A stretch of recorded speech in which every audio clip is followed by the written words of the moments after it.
Hindi pala siya natapos mga tol. Hindi pala basta-basta to. Akala ko natanggal na. Hindi pa pala. Yo, what's up mga tol? Yung ginawa nating dito. So may natira pala siyang kulay mga tol. Nung kinarwash ko siya. So hindi ko na pinakita kasi nga busy tayo. Ayun yung itsura niya. So day 3 ngayon. Gagawa tayo ng day 3 dito. Akala ko natanggal na. Hindi pa pala. Hindi ba pangako mo nung gago? Interesado lang manonood dito eh. Dito, tatanggalin na lang natin to. Antayin na lang mga tol. Umpisa na natin to. Huwag na natin patagalin. Let's go. Panoorin nyo na lang mga tol kung paano ko siya lagyan.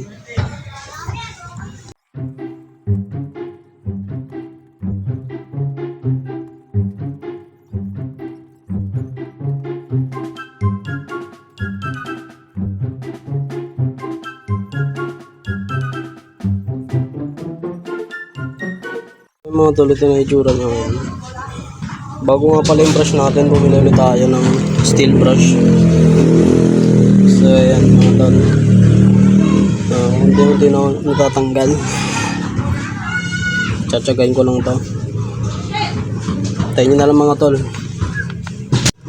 Tiyan na yan, hirap na nga akong kakakuskus. Sumakasabay naman itong mga langgam na to.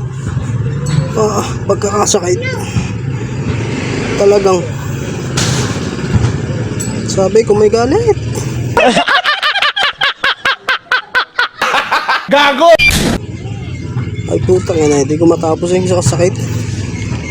Kulay pula eh. Kalalaki. Sumasabay na eh. Hirap na nga. Aba. So yung mga tol, ito na itsura niya. Pawis na pawis na ako. Grabe. Sumabay pa naman itong mga langgam na yan. Talaga naman. So ito na nga itsura niya. Pinunasan natin siya ng karton. So ikakarwash natin siya. Ipapakita ko sa inyo kung ano yung itsura niya. Karwash lang natin ito mga tol.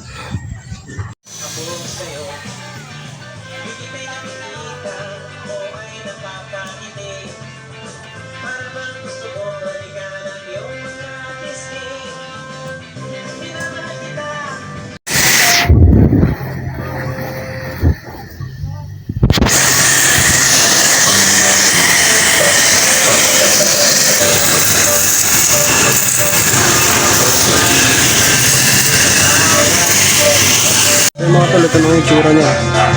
Tanggal na siya mga tol. So para mas malinaw, lilinisan pa natin siya pagdating natin doon. Antayin nyo na lang mga tol. So nandito na tayo sa garahe mga tol. Lapit lang naman dito yung tol. Ito nga palang gagamitin natin sa kanya. Armor wax. Ilang linggo ko na siyang hindi, isang buwan na siguro. Isang buwan na siguro kung hindi nakakapag armor wax. Yeah. Antayin nyo mga tol. Pag nalagyan na natin armor wax. A few minutes later. Mga tol, ito na nga pala yung resulta niya sa armor wax. Napakakintab mga tol. Nakikita niyo mga tol. Kitang kita yung kintab mga tol.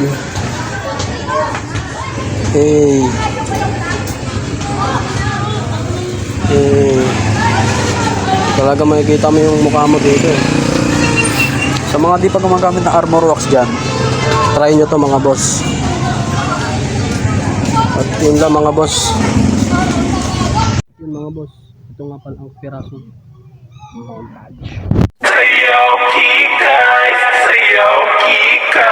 Mahilig magpag-cute ay kikay. Malamig pa sa kambing ay kikay.